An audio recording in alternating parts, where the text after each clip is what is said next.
Думаете, минус 50 – это повод сидеть дома? А вот и нет. В Якутске жуткий холод, а эта пара решила отметить годовщину на пикнике. Зубы замерзли. Где ты думаешь?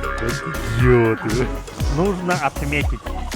Кажется, бутылка не хочет Слушай, открываться. мне кажется, стакана не выдержит.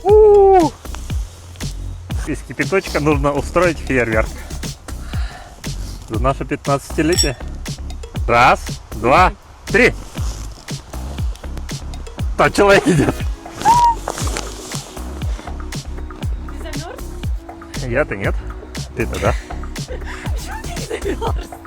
Так я-то якут, господи, я приспособлен к жизни в холоде, а ты-то нет. Смотри. Мы замерзшие. Нас такими не найдут весной. Вот это настоящая сибирская романтика. С годовщиной.